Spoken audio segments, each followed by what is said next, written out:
Olá, meus amigos, minhas amigas, professor Lac na parada, e nós vamos completar a aula, a parte 1. Hoje a gente vai trabalhar a parte 2. De quê? De noções de estratégia, estratégia empresarial, né? Então essas duas partes foi pensada por mim para quê? Atender mais do que 100% esse item do edital, que é noções de estratégia empresarial. Você observa o seguinte, que o examinador colocou noções, né? Eu detesto, né? Quando o examinador coloca noções. Noções para quem? Para ele, para mim, para o aluno, para fulano, ciclano, né? Então, essas noções fica muito subjetivo, né? Então, eu gosto de sempre entregar a mais do que menos e você ser cobrado por mais. Então, é o seguinte, né? Pela minha estratégia, pela minha concepção, assim, e concurso tem muito disso, que o aluno tem que desvendar o que o examinador está pedindo. E muitas vezes o cara que elabora a ementa, preste atenção nisso, a maioria das vezes o cara que elabora a ementa vai ser diferente daquele que vai elaborar as questões de prova. Então você vai ter um distanciamento, né? Então eu já sempre, como disse para vocês, todas as aulas minhas, eu me coloco sempre no lugar do examinador. Eu não me coloco no seu lugar. Eu me coloco no lugar do examinador. Para quê? Para identificar o que o examinador irá cobrar. E com isso te preparar da melhor forma possível. Então nós temos aqui, ó, noção de estratégia empresarial, 2 pontos. Análise de mercado. Tá? Aí, ó, matriz SWOT, ANSOF, BCG, as 5 forças competitivas, mata esse assunto. Tá? De várias aí bibliografias e referências diferentes, né? Forças competitivas, essa não tenho dúvida, né? Que são as 5 forças competitivas de Michael Potter, né? Que a gente vai estudar agora, nessa aula, né? Ó, imagem institucional e identidade. Aqui, ó, identidade, a gente viu na primeira parte, né? Posicionamento. Posicionamento é um pouco de tudo, né? Das matrizes ajuda bastante na questão do posicionamento. Então, com a parte 1 e a parte 2, eu assisti somente a parte 1. Cara, dançou. Uma aula completa a outra. Ah, professor, estou assistindo direto a parte 2. Tá errado, meu filho. Tá errado. Você tem que assistir a 1 primeiro, depois você assiste a parte 2. Tá? Então vamos lá. Assunto principal da aula é esse cara aqui. As 5 forças competitivas de Michael Potter, né? Olha, eu assisti muito vídeo dele, cara. Muito vídeo dele, né? Para quem não sabe, eu sou administrador de empresas. Tá? Aliás, só administrador. Na minha habilitação era só administrador, não era de empresas nem pública, administrador, então eu posso atuar em qualquer área da administração. Me sinto habilitado para isso. E eu sou formado pela UFMT, Universidade Federal do Mato Grosso. Eu sou da turma de 98/2. Ô, professor, 98/2. Ô, professor, não tinha nem nascido, pois é, né? Olha aí, né? Como o tempo passa rápido, né? E isso eu falo para você quando eu vejo um assunto desse, até arrepio, cara, porque eu olho para trás e eu lembro que naquela época, né, professor de estratégia, ele pegava, ele tinha vídeos cassete das aulas do Michael Potter, né, cara? Então eu lembro que a gente ia para um auditório que tinha lá na faculdade, tá, e assistia os vídeos, né, cara? Nossa senhora, cara. Olha como veio essa memória. Eu vou até procurar no YouTube aí se eu tenho alguns vídeos dele, né? Bacana? Vamos comigo, vamos embora, né? Forças competitivas de Michael Potter, né? Então cara, primeiro, ele é a maior autoridade em estratégia competitiva. Tá? Cara, quando fala desse assunto, o concurso é ele, tá? É ele. Então você tem que redobrar a sua atenção. Quem que é ele? Um professor, né? Catedrático, né? Que lidera um programa lá na Harvard Business School, né? A Universidade de Negócios, a Escola de Negócios de Harvard, né? É tipo uma faculdade dentro da Universidade de Harvard, né? Então ele lidera esse grupo, né? Um programa para novos presidentes, novos presidentes de empresas que têm um faturamento superior a $1 bilhão ano, né? E atua também no Instituto de Estratégia e Competitividade. Então ele lidera esse lá, então, inclusive nos cursos ele entrevistava vários presidentes de empresas, né, cara? Muito bom, muito bacana, que eu sou fã desse cara mesmo, né? Ok, então ele fala lá, né? Forças competitivas. Então, vamos lá. Primeiro, a quantidade de forças, são 5 forças, né? Quantidade de forças, né? São 5 forças, tem que saber 5 forças, né? O que ele fala? São 5 forças competitivas. Então, todos os negócios, todos os setores, atenção, de novo, todos os negócios, todos os setores, estão sujeitos a 5 forças competitivas. 5 forças competitivas, né? 5. Primeiro, a ação da concorrência. Ação da concorrência. Como assim, professor? Ué, sempre no Brasil, né, nós somos um país capitalista, a gente tem o quê? Tem a concorrência, a livre concorrência do comércio. Tá? Mas nós temos concorrências e concorrências. Tá? Quando você tem uma concorrência de frente, de uma contra a outra, né, vai lá, coloca o seu produto, outra lá, marca, coloca o seu produto do lado e fala: esse meu produto é melhor por isso, isso, isso. Você está num ambiente altamente pressionado, um ambiente altamente competitivo. Tá? Agora, quando você está em um ambiente, de competição, que o pessoal respeita o outro, deixa lá o concorrente, deixa lá ele fazer as coisas, eu faço as minhas aqui, claro, sempre um com o olho no outro, né? Tá lá, é tranquilo, né? Tá aí. Então o que acontece? Quando você entra em um ambiente onde tem forças muito grandes concorrendo entre si, você perde competitividade. E, claro, você perdendo competitividade, você vai reduzir a lucratividade. Todos esses fatores aqui é muito claro, é para o quê? Aumentar a lucratividade, para você analisar o setor que você vai atuar. Então, a primeira força competitiva é a competição, a concorrência. Tá? Segunda força importantíssima, né? É a entrada de novos fornecedores. Por exemplo, professor, eu estou no mercado, eu gosto do bolichinho, né? Do churrasquinho, né? Eu estou lá na praça, lá sozinho, né? Sozinho. Vamos lá. Você está sozinho. Concorrência zero. Ponto para você. Uma estrela para você. Aí é o seguinte. Ameaça de entrada de novos concorrentes, novos fornecedores. Muito grande, porque a praça é pública, né? Para ele entrar lá é muito fácil. Ele vai lá na prefeitura, pega um papelito, né? Às vezes nem papelito pega, o cara vai lá, já leva as cadeiras, leva lá a churrasqueirinha dele, já pronto, já monta. Então, há facilidade de você entrar no setor. Professor, quais são os setores difíceis de você entrar? Né? Setores regulados. Né? Regulados. Por exemplo, eu quero entrar no setor de aviação civil. Tá? Você tem que entrar o quê? Você tem que passar pelo processo lá de habilitação das agências reguladoras. Né? E também você tem que passar pela avaliação da Infraero também. Né? Então é difícil você entrar. Ah, professor, eu quero entrar, professor, eu quero fabricar munição. Munição. Tá? Eu quero fabricar munição para armamento pesado. Está lascado, não pode, por quê? Então esse setor, esse segmento para fabricação de munição, é difícil a entrada, então ponto positivo.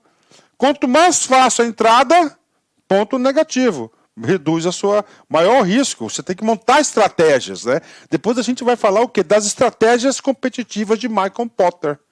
Então, para você falar das estratégias, você tem que entender como é que são as 5 forças competitivas. Então, ali, ó, então você está lá, né, toda a empresa tá lá, tem a força da concorrência, sempre ameaçando por novos concorrentes, novos produtos, né, novas situações, né, e depois, ameaça de substitutos. Aí, ameaça de substitutos, né? Ah, professor, meu produto é insubstituível. Bacana. Ponto positivo para você, você tem que explorar isso. Isso poderá aumentar bastante a sua lucratividade. Ah, não, professor, né? É o seguinte, né? O meu produto tem bastante substituto, né? Ah, professor, como assim tem bastante substituto, né? Vamos supor, né? É uma lojinha de empada. Pô, do lado tem. Ah, eu posso trocar a empada pelo pastel? Posso. Pelo baguncinha, pelo lanchinho, pelo burger, pelo Subway? Pode, você pode. Então é o seguinte, né? Então, outro fator é a ameaça de substitutos, né? Quando você está em um setor onde é muito fácil outros produtos substituírem o seu, você está o quê? Em fragilidade. Você tem que elaborar estratégias para reverter isso, né? Pronto, tá aí, né? Então, vamos lá. Então começa assim, ó, concorrência, entrada de novos, né? Os produtos podem ser substituídos, né? Qual que é a outra força competitiva de Michael Porter? É o poder de barganha dos fornecedores, né? Ah, professor, eu tenho diversos fornecedores. Então, meu negócio, né? Vamos colocar lá do espetinho que eu falei para vocês, né? Ele compra carne. Tem diversos açougues. Ou seja, ponto positivo. Quanto mais a oferta de fornecedores, maior a barganha que você tem. E essa é a lógica, né? Então, qual que é o melhor? Você entrar no setor, entrar no segmento, se manter no segmento onde nós temos o quê? Onde nós temos muitos, mas muitos o quê? Fornecedores para poder produzir os meus produtos, né? Então, tá aí. Professor, qual que é o outro item? Se você tem fornecedor, você tem os clientes, né? Ó, poder de barganha dos compradores. Os clientes são os compradores, são os seus clientes. Ah, professor, eu só tenho 4 clientes. Cara, se você só tem 4 clientes, você está na mão dos 4 clientes. Então, você está em situação você está num posicionamento em plena desvantagem. Ah, não, professor, eu tenho vários clientes. Bacana, né?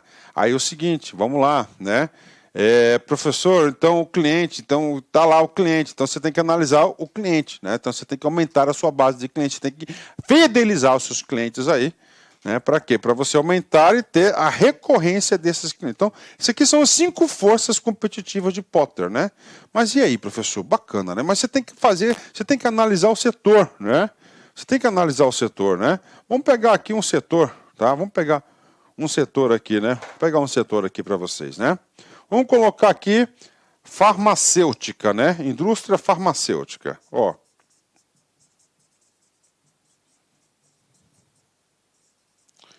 Vamos analisar essa indústria farmacêutica aqui, né? Olha aqui. Tá? Indústria farmacêutica, né? Primeiro, como é que é a concorrência da indústria farmacêutica? Tá? E aí? Cara, minha opinião é tranquila. Cada um na sua, né? Cada um na sua, cada um faz seu remédio, cada um tem suas fórmulas, né? Existe uma competição entre eles, mas não é aquele setor que um fica brigando com os outros com foice, né? Não tem isso. Então o que acontece? Ó, é o setor tranquilo, a questão da concorrência. Vamos marcar um pontinho aqui. Professor, como é que é a entrada de novos laboratórios de farmacêutica da indústria, né? É super difícil, né? Por quê? Porque tem que comprar patentes, você tem que desenvolver produtos, né, cara? É muito difícil entrar, porque envolve o quê? Envolve muitos milhões de reais, milhões de dólares para entrar nesse segmento. Muitos bitcoins aí, né? Que é necessário para quê? Para você entrar nesse mercado, né? Então há uma dificuldade, há uma barreira natural. É um tipo de negócio na qual tem o quê? Tem uma barreira natural. Tá? Para entrar no setor. Então, olha aqui, ó, mais uma estrelinha para ele. Ó. Professor, como é que é a ameaça dos substitutos, né? Cara, na indústria farmacêutica é o seguinte, né? Você tem um remédio da fórmula, né, que tem a marca, e você tem um genérico, e ponto. Tá? Ponto. O cara tá lá naquela fórmula, aquele remédio, ele quer aquela fórmula. Tá? Dificilmente você vai encontrar um outro remédio com uma outra fórmula para atender aquela doença, aquela necessidade. Tá aqui, né? Então, ponto para ele, ó, mais um ponto aqui. Tá? Indústria farmacêutica, né? Esses meus pincéis, né? Ok, né? Vamos lá. Poder de barganha dos fornecedores, né? O que acontece? A indústria farmacêutica, ela fabrica os seus próprios fornecedores, né? Os seus próprios insumos, né? O seu próprio remédio, né? Ela precisa de fornecedores? Sim. O que acontece? Cara, existe aí, a partir do momento que ela tem lá a sua patente, tem a fórmula, ela tem uma gama, né? Uma gama de fornecedores para poder fazer os seus produtos, né? Então tá aqui, né? Ó, poder de barganha, mais um, né? Mais um, tá aqui. Né? E agora, professor? E comprador? Os clientes? Cara, o médico lá, ele passou para você, o médico passou para você aquela receita, aquela fórmula, você vai ter que comprar de alguém. Você não tem outra, entendeu? Então o cliente lá está lá. Então tem pouco poder de barganha aqui o comprador. Tá? Os clientes. Tem pouco poder de barganha o comprador. Tá? Tem pouco poder. Então, as indústrias o quê? Tem muitos clientes. Muitos clientes. Ou seja, esse aqui é um setor que é chamado setor 5 estrelas. Tá? É um setor chamado 5 estrelas. Tá aí. Ah, professor, estou entendendo. Então, as forças competitivas, sim. Depois disso, a gente vai para as estratégias, né? Professor, quais são as estratégias? Basicamente, são 3. Ou você vai buscar uma liderança em custo, ou você vai buscar uma liderança em diferenciação ou um enfoque, no foco, um segmento, nicho do nicho. Tá? Então você tem que analisar primeiro o cenário do setor, a organização, aonde ela está se posicionada, para daí você elaborar uma estratégia vencedora, competitiva, para se manter no mercado. Tá? Tá aí. Ah, professor, vamos passar outro setor aí? Vamos, né? Vamos passar outro setor aqui, ó. Vamos colocar aqui a aviação civil, por exemplo. Aí. Ó, aviação civil. Bacana, tá aí. Vamos lá. Como é que é a concorrência da aviação civil, né? Cara, Gol, Brasil, Gol, TAM, Azul, né? Tá lá, né? Gol, TAM, Azul, né? Eu vou falar uma coisa pra vocês, cara. Eu acho assim, cara, que a concorrência é puxada.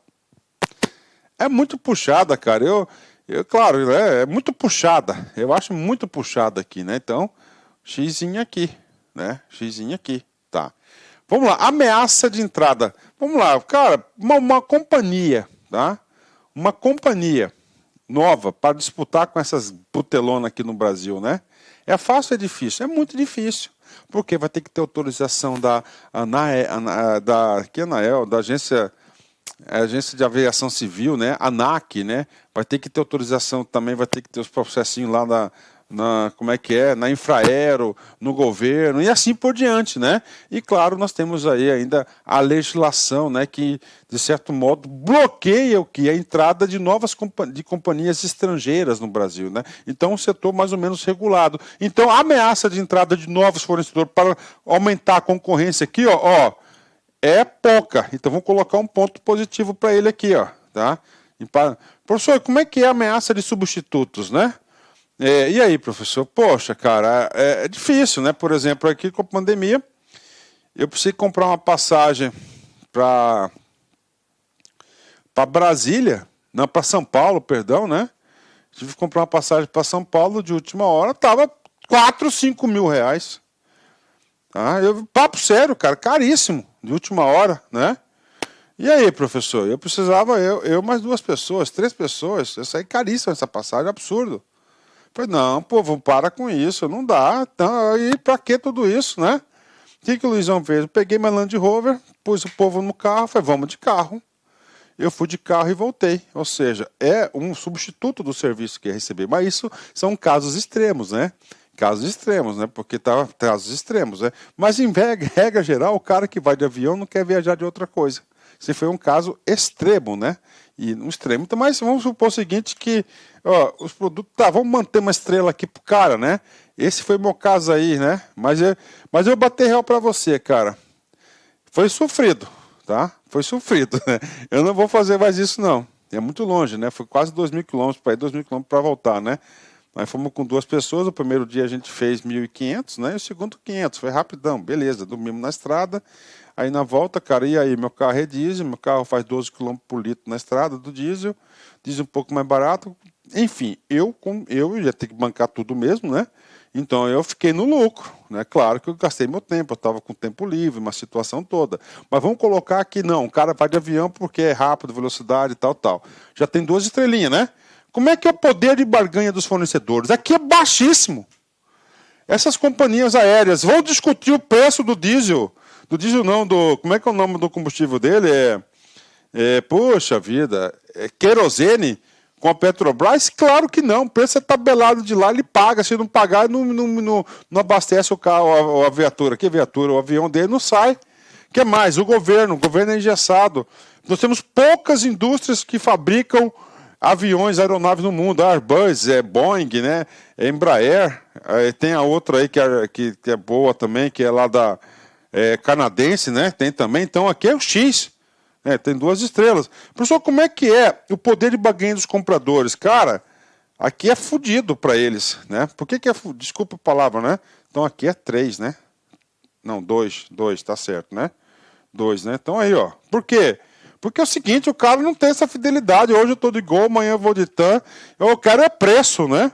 Por isso que as companhias aí, com uma forma, né, de você conseguir reverter isso, eu estou usando a estratégia da fidelização, smileys, não sei o que, fidelidade, né? Smileys, cartão fidelidade e assim por diante. É uma forma de reduzir, de fidelizar aqui e reduzir bastante o poder de barganha, né? Então, o que é um setor altamente aí, ó, que exige aí muita energia. Então, essa é a análise das forças competitivas de Porter, né? Todos os negócios, né, tem que ser feita essa análise, né? Para quê? Para elaborar a melhor estratégia, que a gente vai passar agora. Mas eu acho que deu para vocês entenderem mais ou menos o mecanismo, como é que funciona isso, né? Então, como sempre, vamos aqui para um textozinho, que é esse textozinho aqui que pode cair na prova de vocês. Tem que fixar, mas a ideia central, eu tenho certeza que você já adquiriu essa ideia central, né? Vamos lá. Ameaça de entrada ou de novos entrantes no seu mercado, né? Obstáculos para o ingresso em um setor por motivos por novos concorrentes, né? Diferenciação de produtos, né? Se você tem um produto muito top ali, o cara fala, pô, não tem como competir com aquilo, já vai o quê? Afastar a entrada de novas pessoas, né? Políticas governamentais, no caso que eu falei do avião, que tem que ter uma autorização governamental, agora lá pro bolichinho lá do espetinho não precisa, muito simples, né? Acesso de canal de distribuição, logística para entrar naquele setor. Se tiver bastante logística, vai ter o quê? Sempre novos, a ameaça sempre de novos entrantes, né? Ameaça de substitutos, de que é isso? Dos produtos, né? Eu não quero aço, eu quero ferro. Não, que não quero aço, eu quero alumínio, eu quero plástico, por exemplo, né? São alternativas satisfatórias às necessidades dos consumidores. Lembra no meu caso? Eu ia de avião, fui de carro, por causa do preço, né? Não se restringindo somente aos produtos fisicamente semelhantes. Olha o caso aí, né? Concorrência. Intensifica-se quando uma empresa sente que a pressão competitiva reage de forma de corte, né? De preços, batalhas, né? Tem vários setores aí, todo mundo tem concorrente, mas que eles fazem o quê? Vistas grossas, né? Então é tranquilo. Quando você tem batalhas publicitárias, aumenta bastante o custo, né? Novos produtos ou reformulação ou melhorias de atendimento ao cliente e nas garantias aí para aumentar. Você tem que dar mais garantia e credibilidade para você vencer a concorrência, né? Poder do fornecedor, né? Avalia, tá?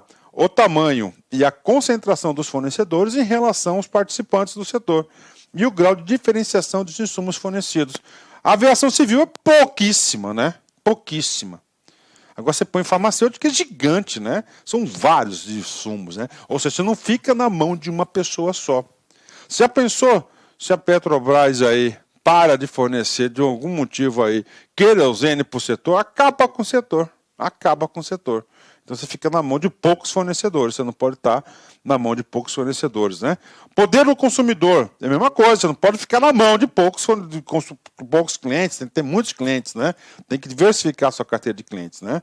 Os clientes podem comprimir as margens de lucro de um negócio através da redução de preço ou aumento do nível de serviço, né? Então nós temos aí o poder do comprador, né? E agora? Agora, com base nessa análise daquela situação das estrelinhas, 5 estrelas, 3, 1 tal, a empresa ela tem que se posicionar no mercado. Ela vai ter que se diferenciar, ela vai ter que ter um rumo, ela vai ter que ter um norte. Ela vai ter que fazer uma escolha. Qual que é a estratégia? Qual que é a escolha com base naquele diagnóstico que eu passei para você? Não, eu quero o seguinte, eu quero fornecer um bom produto a um preço bom. Ou seja, eu quero ter liderança em custo. Olha aí. É um produto bom, tá? Bom e barato, né? Não tem aquela perfumaria toda, aquele monte de apetrechos aí, mas ele atende e ele vai satisfazer a necessidade do consumidor. Não, eu não quero isso, porque isso a margem é pequena, tá? Claro, você vai ter um volume muito maior, mas a margem é pequena. Eu quero fazer um produto com um monte de perfumaria, lindo, cheiroso, maravilhoso, que eu tenho orgulho dele, né? Que, certo? Diferente, ou seja, o diferencial, único, né? Aí aqui, né, se enquadra muito, né? Que o pessoal dá muito exemplo do iPhone, né? Tá? O iPhone faz ligação? Faz, tira foto? Faz, né? Tem na internet? Sim, tudo, né? E aí? O Samsung faz? O Xiaomi faz? Faz, né? Mas ali ele é único no design, então ele sente aquela diferenciação. Fator de qualidade, né? Tá aí. Ou outra estratégia, são 3. Liderança e custo, bingo.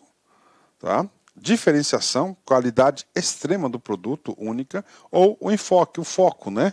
O que é o enfoque? Não. Eu vou me especializar em atender determinado segmento. Eu vou ser o especialista do especialista em determinado segmento. Eu vou focar naquilo. Eu vou ser o cara daquilo. Isso. Pronto, né? Tá aí. Eu vou focar nisso aí. Pronto. Então essas são as 3 estratégias, né? Custo, diferenciação ou foco, enfoque, né? Texto.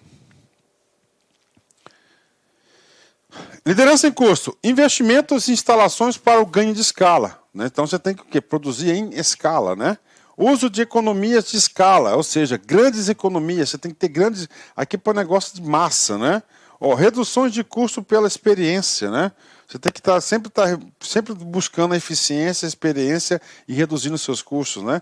Monitoração de custos operacionais totais e minimização de custos na área de assessoria. Então é um pão bonito e barato aqui, liderança em custo, não é? Vamos lá, né? Olha lá, diferenciação, né? Agora, quem consegue liderança em custo são as grandes corporações, que são grandes estruturas, né? Vamos lá, diferenciação. Aqui é produto único, né? Único, lindo, belo, diferente, qualidade intrínseca superior. Claro que o preço vai ser maior. Essa é a lógica. Desenvolvimento de produtos ou serviços únicos, né? ênfase na lealdade na marca e do cliente. Olha lá o iPhone, o cara é leal ao iPhone, né? Eu mesmo, né? Eu falo para vocês, eu já tive iPhone, né? iPhone é bom, né? Eu tive, papo sério com vocês, eu tive o 5S, 5S, eu era assim, 5S, 6, 6S, 7 e 7S, certo? Aí depois do 7S, parei. Subiu demais. Falei, não, caí fora. Fui pro Samsung, gamei no Samsung e agora eu estou no S20. Tá? Ultra, né? E não quero sair mais do S20. Estou lá, adoro.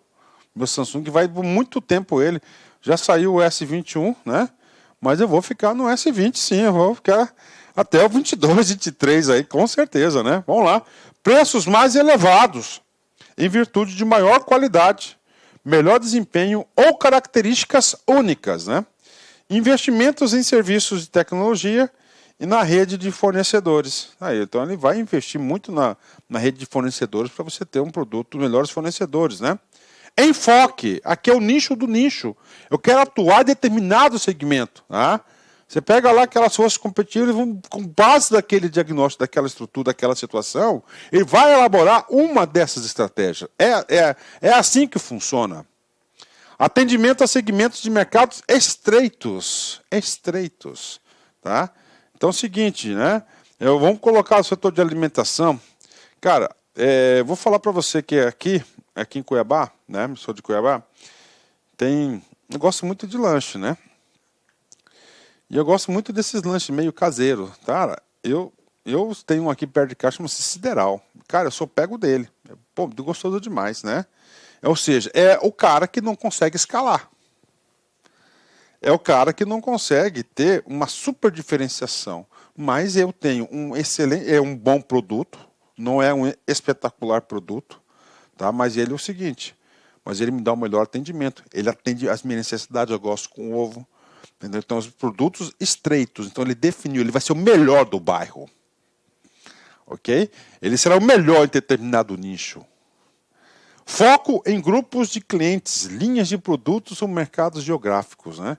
Desenvolvimento do conhecimento e das competências da empresa. Isso é o enfoque. Está aí. São as 3 estratégias. E agora? Cara, Potter fala, tem espaço para todo mundo. Basta você escolher uma estratégia competitiva, tá? Analisando suas forças do mercado, sua situação, cara, e trabalhar e correr atrás. Ele fala isso.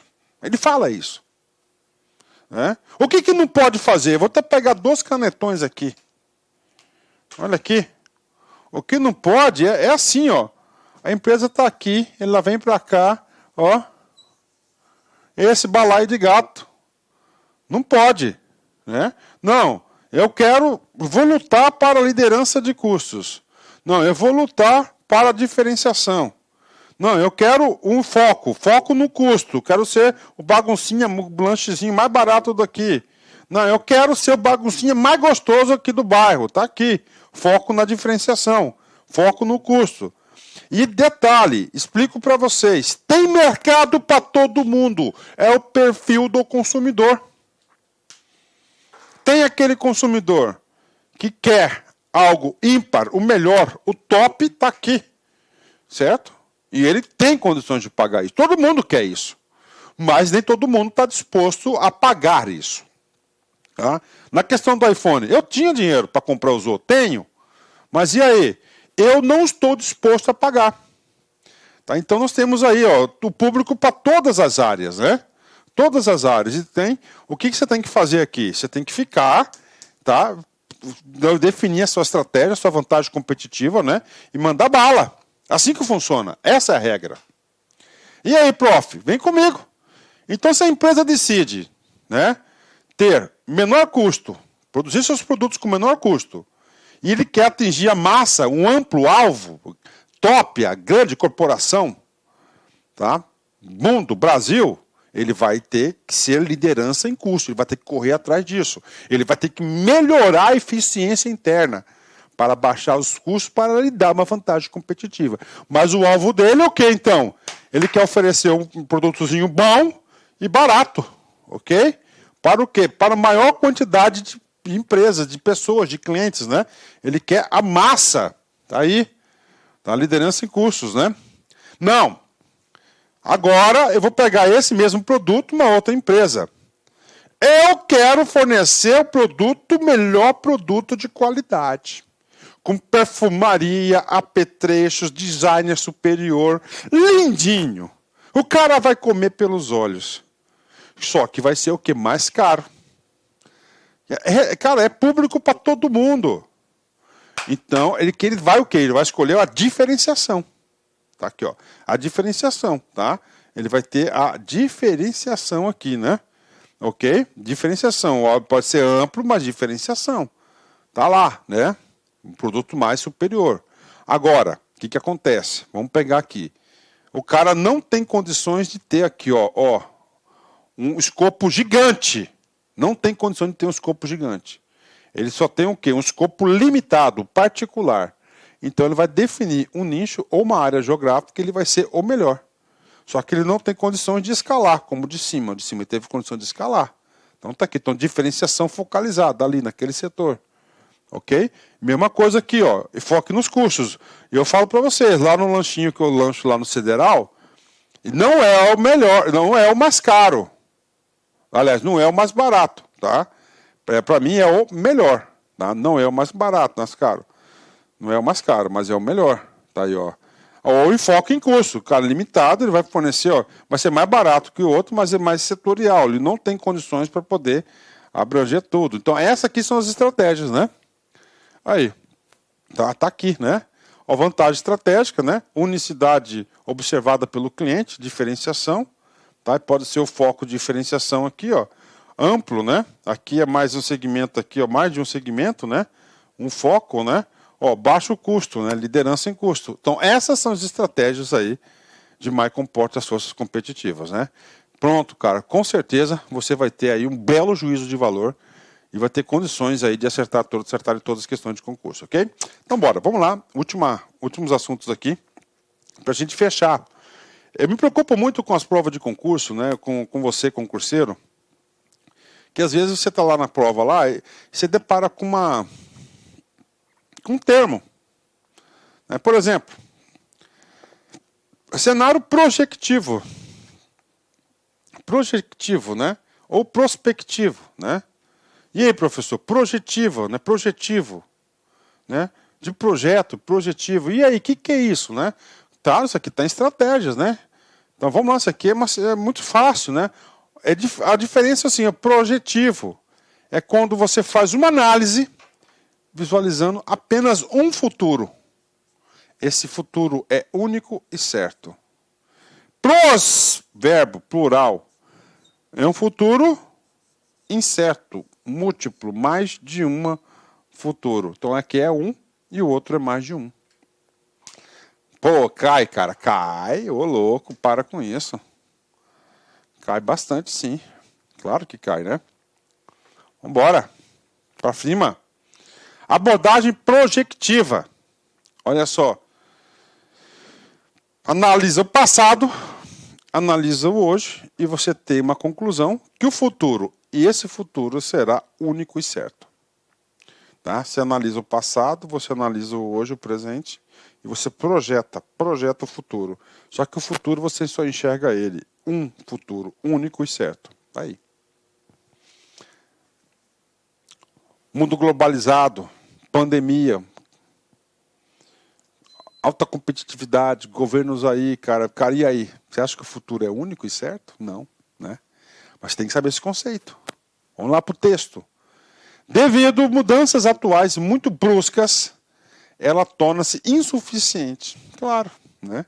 Pelo fato de considerar somente variáveis quantitativas, não qualitativas, né? E determinadas. Explicar o futuro baseado no passado, considerando o futuro como único e certo. Então você tem que entender isso aí. Lá ele vai falar na prova, futuro único e certo. Qual que é a abordagem? Abordagem projetiva. Projetiva, aliás, né? Isso vai estar na prova assim que é cobrado.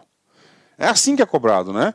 Já a prospectiva é diferente. Você analisa o passado, você analisa o hoje, e você vai chegar à seguinte conclusão. Ah, se acontecer isso, vai ter futuro possível 1. Se acontecer aquilo, vai ter futuro possível 2. Se acontecer aquilo, vai ser futuro possível 3. Né? Então ele é múltiplo, ele é incerto, orienta o presente. Então hoje, né, você faz o presente pensando no futuro. Então ele orienta o presente. Né? Olha lá, caracteriza por uma visão global. Várias variáveis qualitativas e quantitativas, né? O outro era só quantitativa, né? Ou não, né? Quantitativa ou não. Subjetivas ou não, né? Ou seja, subjetivas ou objetivas, né? Conhecidas ou não. Ocorrência de um futuro múltiplo e incerto e o futuro atuando como determinante da ação presente, né? Uma das ações importantes que pode cobrar na prospectiva é que o futuro está norteando as suas ações, as suas estratégias do presente. Tá? Pode cair. O examinador colocou noções, não é isso? Tá aí. Cenários, posicionamento, tá aí, né? E agora? Outro, né? Pode cair na prova. Estratégia conservadora defensiva. Estratégia otimizante analítica. Estratégia prospectiva e ofensiva. Tem que saber. Vem comigo. Planejamento conservador e defensivo. O que é conservador? Você quer conservar a situação atual. Ou seja, aqui você vai planejar para a estabilidade, ó.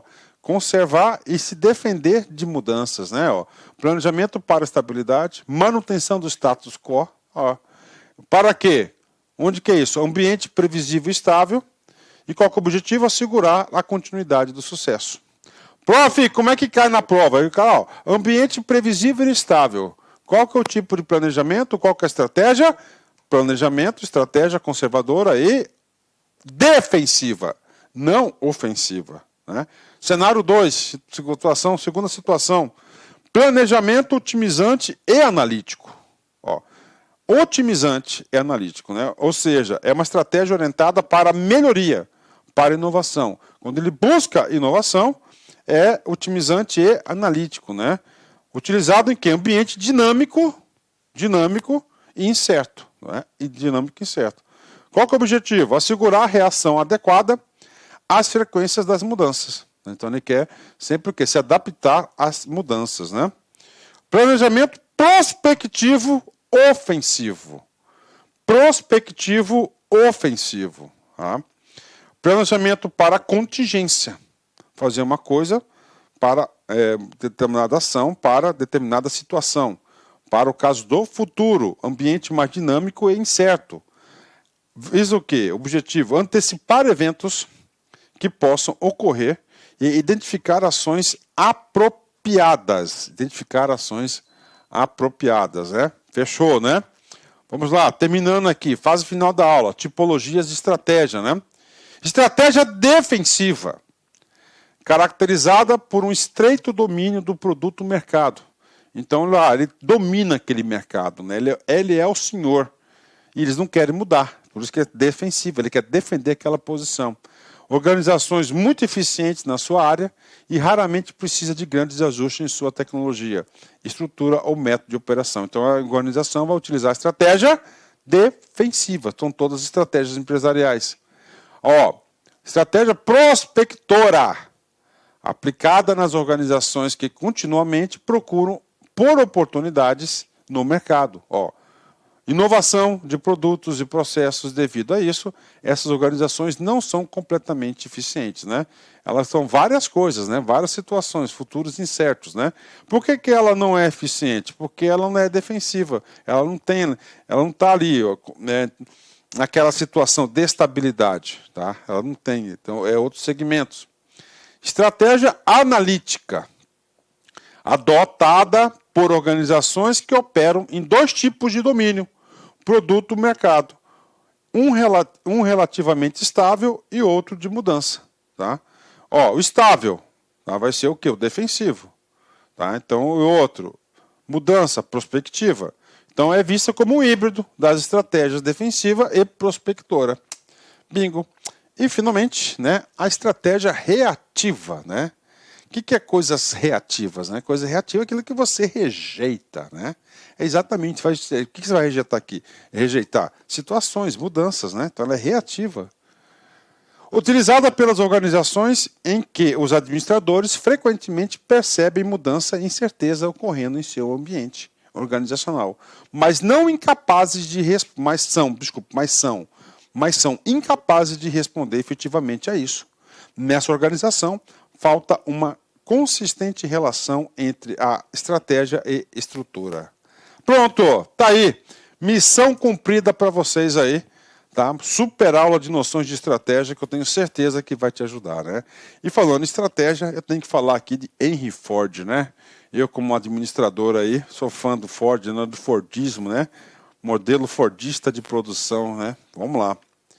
O fracasso é uma ótima oportunidade para começar de novo de forma mais inteligente. Olha a visão proativa, né? Fracasso é derrota, né? Se você aceitar a derrota como uma derrota total, que nada você utiliza, você não vai evoluir. Olha a visão do cara, né? O fracasso é uma oportunidade para começar de novo de forma mais inteligente. É isso. Vamos lá, de novo. O fracasso é uma excelente oportunidade de você começar de novo de forma mais inteligente.